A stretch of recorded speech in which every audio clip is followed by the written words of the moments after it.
This is one of my favorite Christmas memories. It's a poem about my dad. It's called The Giving That Counts. And his reply to Virginia's famous question, is there a Santa Claus? The writer Francis Farcella's church had this line, which I think is beautiful. And it's the epigraph for this poem. He will continue to make glad the heart of childhood. As the family slept, the father stood barefoot in his misbuttoned plaid pajamas, a wad of cash gripped in his shaking left hand.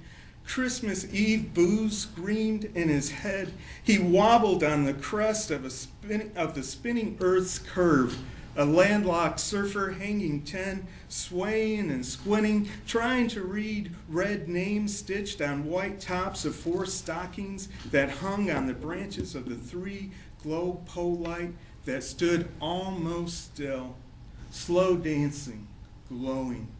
Santa's helper cut in. Wiping his eyes, struggling to recheck the list, finally his wife's name slid slowly into focus. Oh, Stella, sweet Stella, why'd you got to be so nice? Don't you know Santa likes them naughty? He peeled off a few bills. They fluttered, greenback butterflies dancing, diving, finally alighting on the soft white felt that surrounded her name. From there, he coaxed them down into the curve of her calf. Next, Janice, his daughter, a community college freshman. That Janice, she's got a lot of lip. What a mouth. Good for her. A few bills took off and flitted past her name. Alan, his 8th grade son. What a goody two-shoes. Too damn good. Hell, when I was his age, I fiddled in polka bands, hung out in beer joints, drinking, smoking, chasing broads. That kid needs to grow up. Nuts. It's Christmas. A few more bills took off. His own name snuck up and surprised him. Albert. Oh, Albert. Now that guy's a fucking saint. He slam dunked the remaining roll into his ancient stocking and then hung on the rim, steadying himself.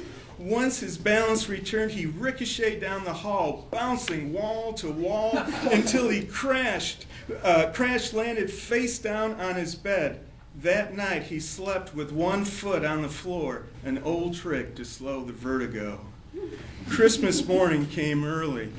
His nearly grown kids were acting like kids, ripping paper, tearing into the silence. They emptied their stockings, where they found for the first time ever cash. Their celebration grew louder. Albert, roused by the row, trudged blindly into the room. His dead weight fell back into his recliner. Stella gave him one of those looks and handed him his old stocking, the same one he used as a Depression-era child, one of 5. He groped about its cracked body.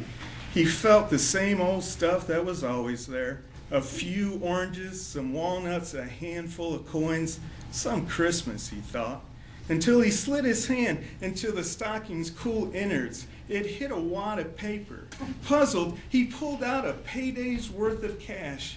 Dazzled, he let loose. Holy shit, Virginia, there is a Santa Claus.